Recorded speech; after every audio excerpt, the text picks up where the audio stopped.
दोस्तों, अंग्रेजों ने हमारे देश पर करीब 200 सालों तक राज किया और इन 200 सालों में भारत में आए अंग्रेजों ने भारत को लूटने में कोई कसर नहीं छोड़ी।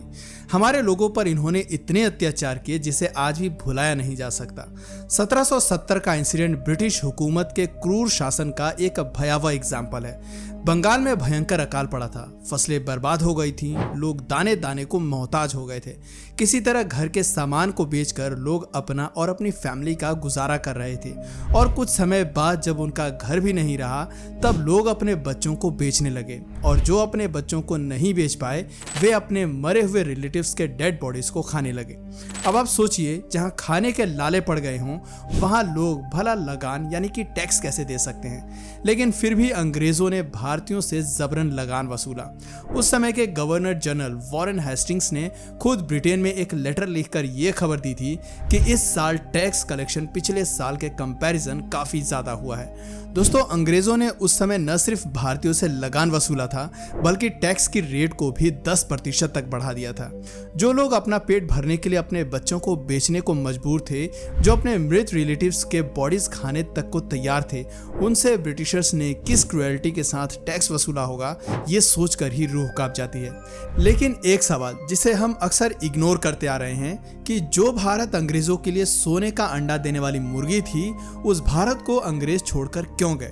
क्या इसके लिए सिर्फ गांधी जी का क्विट इंडिया मूवमेंट जिम्मेदार था या फिर इसके पीछे की कहानी कुछ और ही है जो आज भी बहुत से लोग नहीं जानते? सोचने वाली बात है कि आखिर 1947 तक ऐसा क्या बदल गया था कि जो अंग्रेज 200 सालों तक भारत पर राज किए वो बिना किसी लड़ाई के चले गए? क्या इसके पीछे नेताजी सुभाष चंद्र बोस और उनकी आजाद हिंद फौज का हाथ था? क्या वर्ल्ड वॉर 2 की वजह से ब्रिटेन इतना वीक हो गया था कि उसे इंडिया छोड़ना पड़ा, या फिर कोई और अनसीन फैक्टर था? दोस्तों, आज हम इतिहास के पर्दे हटाएंगे और जानेंगे वो असली वजह जो ब्रिटिश को भारत छोड़ने पर मजबूर कर गई। तैयार हो जाइए एक ऐसे सच के लिए जो स्कूल की किताबों में नहीं लिखा गया। दोस्तों, यहाँ सबसे पहले हम जानेंगे क्या अंग्रेज गांधी जी के क्विट इंडिया मूवमेंट की वजह से भारत छोड़कर गए। तो दोस्तों, इसका जवाब हमें पीवी चक्रवर्ती और क्लेमेंट एटली के बीच हुए एक हिस्टोरिकल कन्वर्सेशन में मिलता है। क्लेमेंट एटली 1945-1951 तक ब्रिटिश के प्राइम मिनिस्टर थे। उन्होंने इंडियन इंडिपेंडेंस एक्ट 1947 पर साइन किया था। उनके लीडरशिप में ही ब्रिटेन ने भारत छोड़ने का फैसला किया था। दोस्तों, उस वक्त लोगों को ये बताया गया था कि गांधी जी के नॉन वायलेंट मूवमेंट्स और क्विट इंडिया मूवमेंट की वजह से भारत को आज़ादी मिली है।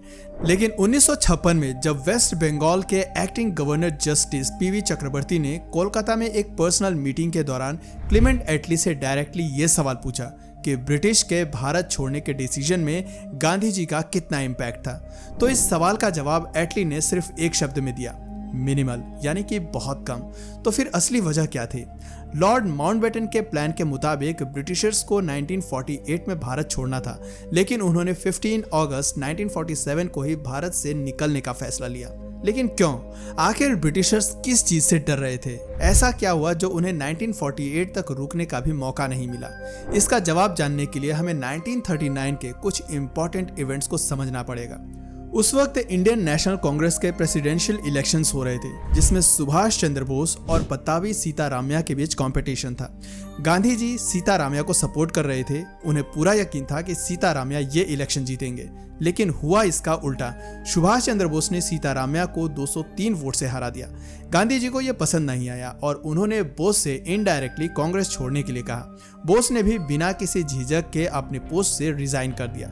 हालांकि बोस कांग्रेस छोड़ने के बाद भी गांधी जी से टच में थे। उन्होंने गांधी जी से रिक्वेस्ट किया कि ब्रिटिशर्स के खिलाफ एग्रेसिव एक्शन लिया जाए, क्योंकि ब्रिटिश उस वक्त जर्मनी के साथ वर्ल्ड वॉर में बिजी थे। लेकिन गांधी जी ने मना कर दिया, ये कहकर कि यह अनएथिकल होगा। लेकिन बोस इस मौके को खोना नहीं चाहते थे, इसलिए उन्होंने डिसाइड किया कि वो जर्मनी जाएंगे और हिटलर से मिलकर उनका सपोर्ट लेंगे। अपने इसी सोच के साथ बोस जर्मनी पहुंचे और हिटलर से मुलाकात की। जर्मनी भारत से काफी दूर था, इसलिए हिटलर ने बोस को जापान जाने की सलाह दी, जिसके बाद बोस जापान के लिए निकल गए।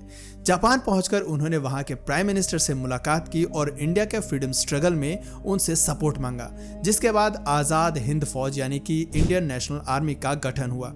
एक ऐसी सेना जिसमें 45,000 से ज्यादा सैनिक थे। इसी वक्त बोस ने एक ऐसा स्लोगन दिया जो आज भी हर देशभक्त के दिल में बस चुका है, तुम मुझे खून दो, मैं तुम्हें आज़ादी दूंगा।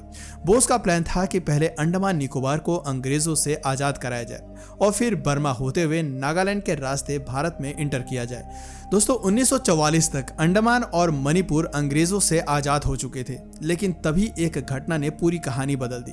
हिरोशिमा और नागासाकी पर एटॉमिक बम गिरा दिया गया, जिससे जापान की ताकत खत्म हो गई और बोस को नए सपोर्ट की जरूरत पड़ी। उन्होंने सोचा क्यों न अब सोवियत यूनियन जाकर स्टालिन से मदद मांगी जाए। लेकिन जब नेताजी सोवियत यूनियन जा रहे थे तब ताइवान के पास उनका प्लेन क्रैश हो गया। दोस्तों 1945 का ये प्लेन क्रैश आज भी हिस्ट्री की सबसे बड़ी कंट्रोवर्सीज में से एक है। दोस्तों बोस के गुजरने के बाद ब्रिटिशर्स ने आज़ाद हिंद फौज के 16,000 सोल्जर्स को गिरफ्तार कर लिया और उनका पब्लिक ट्रायल रखने का फैसला किया, लेकिन यह ब्रिटिश सरकार की सबसे बड़ी मिस्टेक साबित हुई। दरअसल अंग्रेज सोच रहे थे कि पब्लिक ट्रायल करके भारतीयों को डराया जाए, लेकिन हुआ इसका उल्टा। आज़ाद हिंद फौज के 3 प्रमुख लीडर शाहनवाज हुसैन, गुरबख्श सिंह ढिल्लन और पीके सहगल पर वॉर क्राइम्स का केस चलाया गया, लेकिन उन्होंने कोर्ट में बिना किसी डर के गर्व से अपने एक्शंस को सही बताया। उनकी कोर्ट रूम की स्पीचेस अखबारों में छप गईं। जब लोगों ने ये पढ़ा तो उनका गुस्सा बढ़ गया और उन्होंने ब्रिटिश गवर्नमेंट के खिलाफ खुलकर बोलना शुरू कर दिया। और सिर्फ जनता ही नहीं, ब्रिटिश इंडियन आर्मी के अंदर भी ये गुस्सा फैल गया। 1946 में royal Indian navy, royal air force और इंडियन आर्मी के जवान भी बगावत करने लगे। उस समय भारत में 2.5 लाख भारतीय सैनिक थे और सिर्फ 40,000 ब्रिटिश सैनिक। ब्रिटिश गवर्नमेंट को समझ में आ गया कि अगर इस विद्रोह को जल्दी नहीं रोका गया तो उन्हें जबरदस्ती भारत से बाहर निकाल दिया जाएगा। दोस्तों जब ब्रिटिश प्राइम मिनिस्टर क्लेमेंट एटली की जस्टिस पीवी चक्रवर्ती से पर्सनल मीटिंग में बात हुई तो उन्होंने साफ कहा कि गांधी जी के आंदोलनों का ब्रिटिश गवर्नमेंट के भारत छोड़ने के फैसले पर बहुत कम असर पड़ा था। दोस्तों देखा जाए तो ये बात कहीं ना कहीं सच लगती है। क्विट इंडिया मूवमेंट जो 8 अगस्त 1942 को शुरू हुआ था, 24 घंटे के अंदर ही खत्म हो गया था, क्योंकि गांधी जी और कांग्रेस के बड़े नेताओं को ब्रिटिश गवर्नमेंट ने तुरंत गिरफ्तार कर लिया था। इसके बाद जो भी प्रोटेस्ट हुए वे हिंसक हो गए और कांग्रेस के कंट्रोल में नहीं रहे। दूसरी तरफ ब्रिटिश पहले से ही वर्ल्ड वॉर 2 की वजह से कमजोर हो चुके थे। उनकी इकोनॉमी बुरी तरह से गिर चुकी थी और उनकी आर्मी भी वीक हो गई थी। लोगों को बगावत करता देखकर माउंटबेटन ने एटली से और सैनिकों को भारत भेजने की डिमांड की, लेकिन ब्रिटिश अब और खर्च सहन नहीं कर सकते थे। इसलिए उन्होंने फैसला किया कि भारत को 1948 की बजाय 15 अगस्त 1947 को ही आज़ाद कर दिया जाए। अगर ब्रिटिश ने 1948 तक भारत में रुकने की कोशिश की होती तो उन्हें जबरदस्ती बाहर निकाला जाता और उन्हें पूरी दुनिया के सामने पब्लिक ह्यूमिलिएशन झेलनी पड़ती। साथ ही उनका पपेट गवर्नमेंट बनाने का प्लान भी फेल हो जाता। तो दोस्तों अब तो आप समझ ही गए होंगे कि अंग्रेजों ने क्विट इंडिया मूवमेंट की वजह से नहीं, बल्कि बोस और उनकी आज़ाद हिंद फौज की वजह से भारत को छोड़ा। इसके अलावा 1946 में ब्रिटिश इंडियन आर्मी और नेवी में फैले विद्रोह ने उनके लिए भारत में टिके रहना नामुमकिन कर दिया था। इसलिए 1948 की बजाय 15 अगस्त 1947 को ही उन्होंने भारत को आज़ाद कर दिया। वैसे दोस्तों अंग्रेज 1947 में भले ही भारत छोड़कर चले गए, लेकिन जाने से पहले उन्होंने अपनी शासन नीति फूट डालो और राज करो की ऐसी चोट दे गए कि पहले पाकिस्तान और फिर 1971 में पाकिस्तान से अलग होकर बांग्लादेश बन गया। 1947 से पहले ये दोनों देश भारत का हिस्सा होते थे। तो दोस्तों ये थी असली कहानी अंग्रेजों के भारत छोड़ने की।